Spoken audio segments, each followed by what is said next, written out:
Hi!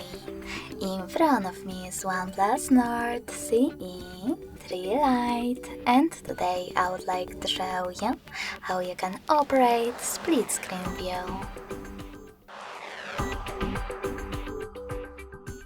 First of all, open one of your apps that you wish to use in this view, like Browser. Then select this button with 3 lines to access background apps. Following that, tap on those 3 dots at the top right corner of your app. Select Split Screen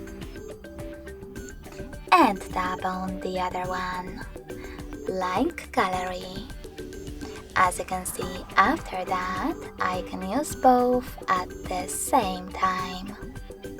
If you wish to go back from this mode, drag the first app all the way up or all the way down and tap on Home button.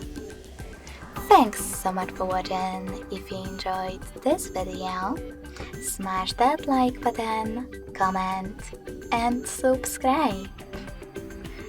Bye!